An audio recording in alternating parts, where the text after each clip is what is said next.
Hello, welcome. Thank you very much. Welcome to Comic Artist Pro Secrets. Happy to be with you today. I am Ethan Van Sciver, comic book artist with 25 years experience. I'm also the illustrator of Jordan B. Peterson's 12 Rules for Life. Did you read that book? I hope that you did. And I'm a great big Star Wars fan, which is why we find ourselves here together today. And thank you so much. We find ourselves together almost every day now with a large growing audience, thanks to the way you guys share these videos, thumbs up, like them, subscribe, hit the bell for notifications, and all the things that you do. And if you haven't yet subscribed, please take a moment and do that now. We want you to join our community. We're talking about some pretty interesting things. And one of the things that we do is exchange articles and videos for discussion. This is one that a lot of people have sent me. This is BooFire191's soon-to-be viral. I don't think it's viral quite yet. I mean, not that many views. Video, Star Wars Solo, is L3-37 a parody of Kathleen Kennedy? What a great question. I watched this video and found it very, very entertaining, very thought-provoking, and it actually caught me unaware because even as the production of Solo, a Soy War story, was baffling in many aspects, I didn't put this together. I assumed that Lord and Miller were fired because they were turning this movie into a comedy. That's what we are to believe. And Ron Howard was brought in and basically reshot most of the movie. Lord and Miller, from what we were told, had finished 80% of the film. It was written by Lawrence and John Kasdan. Lawrence Kasdan, of course, great Star Wars pedigree all the way back to Empire Strikes Back as screenwriter, and his son John Kasdan, a very peculiar individual who made news recently by announcing that Lando Calrissian was pansexual, just in time for the movie to premiere to families worldwide. I think that has made a dent in the box office returns, much to everyone's, well, not ours, not our chagrin. We're thinking it's pretty funny, but much to Disney's chagrin. Too many weird things, too many weird questions, unanswered questions. What happened here? What happened here? And BooFire191 has a really excellent theory. If you watch Solo, a Star Wars story, and some of you do, and some of you actually have told me that you enjoy it, you will immediately be irritated by this droid. L3-37, which of course is Leet. That's the joke. It's Leet. It's it's L3-37 is an obnoxious social justice warrior, SJW for short, of the caliber that is only seen on Tumblr. One of the worst characters that I've ever seen in a Star Wars movie, and indeed L3-37's death, as it is gunned down by the Empire, just as it's achieved some sort of Pyrrhic victory of liberation for the droids on Kessel, is funny. I laughed. It was the best moment in Solo, a Star Wars story. What I didn't understand, and what BooFire191 has alleged, is it alleged? Posited, is that L3-37 was a parody all along. Interesting. Now let's break this down. First of all, L3-37 should have been a character that was written by Lawrence Kasdan and John Kasdan. What are their politics? We know what John's politics are at this point. John's politics are ostensibly, if his Twitter is to believe, John is a far left-wing activist. So it's possible that he meant this character in all sincerity. What about his father, an older gentleman? Is his father irritated by the current young SJW landscape? Does he feel unwelcome in Hollywood in its current far left atmosphere? I have no idea. I don't know much about Lawrence Kasdan's politics, but from the evidence that we've gathered from John's Twitter, we can assume that he is entirely, sincerely a far left winger. L3-37 could be his creation. He could have written her almost thus, and then the script is handed over to Lord and Miller, who are used to, their whole career is based around pretty much making funny movies, Cloudy with Meatballs and 21 Jump Street most notably. Are these guys like Trey and Matt from South Park? Do they like to take the piss out of far left wingers? Do they feel above it and safe in doing so in Hollywood? Well, maybe they shouldn't have. Did they take this script in which this very sincerely intended far left-wing droid who believes in droid rights, did they take the script and turn it into a comedy? Did they decide to satirize this character, not present her in a very sincere way? Did they decide to make her into an obnoxious SJW clown that would reflect the environment that most of us find ourselves in as we cope with the illness?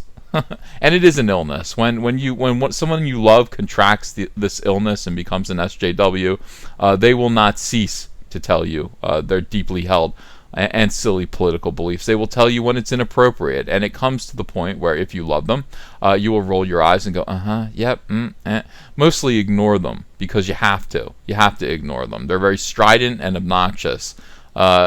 Exactly like L3-37, and exactly the way she's treated by the people who love her. Lando Calrissian responds to her getting thrown out of the casino after she is going on some kind of political rant about droid rights because the battle bots are being mistreated. Lando goes, oh, here we go again. All right.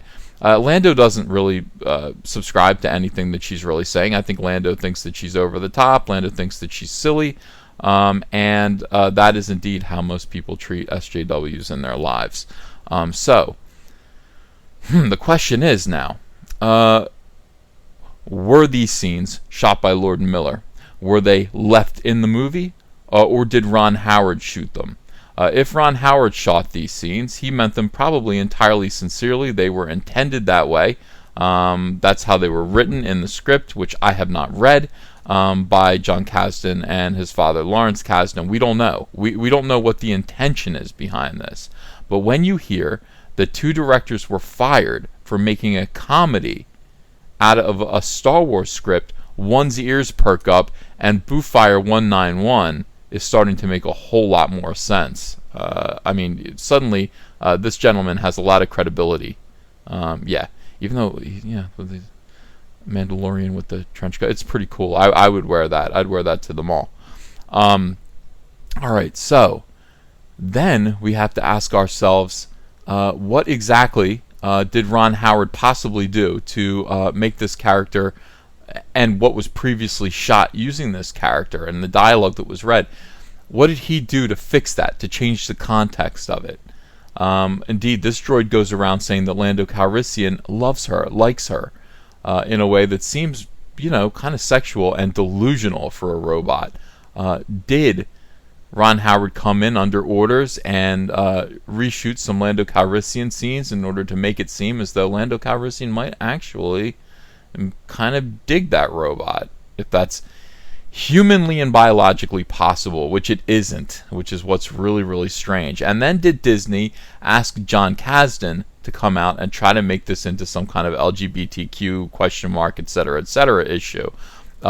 That's possible too. By declaring and having all of the news sites run articles that Lando Calrissian was pansexual, they change the context of the relationship between Lando Calrissian, and indeed they make this droid seem less delusional and more like a feminist who is protecting her own virtue from the predatory male who she pals around with. That kind of makes it a little bit more SJW. It kind of makes her a little bit more sincere, a little bit more admirable in weirdo circles, in the blue hair circles. So that is interesting. Then, unfortunately, you release this information just before the movie is about to, go to the box office weekend. Tell everybody that Lando Calrissian is a pervert just before Memorial Day weekend, when families are considering taking their kids to maybe a new Star Wars movie. We're seeing how that has worked out for Star Wars. So maybe they should have just let this movie be a comedy. At the end of the day, we are left to wonder exactly, what was this a very clever piece of satire by Lord Miller that couldn't properly be disguised by the work of Ron Howard? The idea of this social justice warrior robot, obnoxious, strident, silly, having some kind of Pyrrhic liberation victory, at which point the Empire, which is reality, crushes her, kills her, and forces her into a life of bland servitude, essentially on the Falcon. Well, the Empire doesn't do that, but life does, doesn't it? Circumstances make her necessary Suddenly, you find what this droid is good at, is actually useful for, and you put her to use, which is in the service industry of running a spaceship. That is a fascinating metaphor for how reality strikes college students, and specifically far leftist ideological college students. If this is the case, this is brilliant. This is absolutely brilliant. And what's even funnier about it is that Kathleen Kennedy, who I am not quite sure this droid is meant to parody exclusively. I don't know if Kathleen Kennedy is this silly. I think this might be more of a overall social phenomenon observation. I don't think this is meant to poke fun at one specific individual, a whole lot of individuals. This is a brilliant thing, and it's very funny that if this theory is correct, Disney has absolutely no sense of humor. Kathleen Kennedy is humorless about this. Humorless. To poke fun at beliefs that are in alignment with her own, using her own toolbox, and her own hundreds of millions of dollars, which need to be spent making this movie, was an outrage. That was enough for Phil Lord and Chris Miller to lose their jobs and probably be murdered. Has anybody heard from them? Nobody has heard from them yet.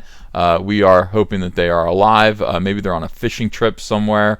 I don't know where they are. Nobody knows where they are. But yeah, that was reason enough for them to lose their jobs and have it turned over to a director like Ron Howard, who would easily come in and do what he was told to do, to fix, to reshape, to recontextualize what Miller and Lord had done in making John Kasdan and his father Lawrence, to a lesser degrees, ridiculous script into what it was, a comedy. And by the way, this movie probably would have worked better as a comedy. Han Solo is a funny character. He's cool and he's funny. This movie was not intentionally funny at all. Not intentionally. I'll have to watch it again and see. What can I tell you? This is very exciting. Boofire 191, great video, great theory. I think you're right on track. It makes a lot of these peculiar puzzle pieces kind of line up and fit, and I salute you. Everybody go watch this video and tell me what you think. It's also very well produced, good music behind it.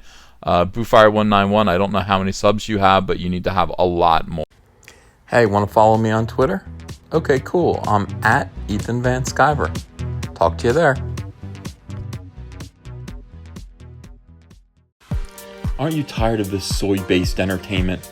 Well, let the world know by ordering your Soylo, a Soy Wars Story t-shirt, or Tico, a Soy Wars Story t-shirt. Both come in all kinds of sizes from small to 5XL. We're sure we can fit you. And thank you very much for your support of the channel. The link is below in the description. Man, it's exciting. Suddenly I'm a t-shirt merchant as well. Humble Frog, Ink, and t-shirt merchant. Thanks, guys. And we got to take a moment here to thank everyone who has supported this channel. We're growing by leaps and bounds. Guys, we're going to hit 50,000 subscribers soon, and when we do, I promise to burn those soy pants. They're not soy pants, they're sweatpants. They're sweatpants. But I'm going to burn them in a bonfire in the backyard the minute that we hit 50,000 subs, so that is something that we want to make happen. Hey, thank you to everyone who donates to the Patreon. If you'd like to have your name scrolling up like this in June's post-credits sequence, all you have to do is donate $5 or more to the Patreon. Link is below in the description. We need you in our community. And thank you to everyone who donates to Super Chats during the live streams. You guys are really helping make this channel possible. Thank you.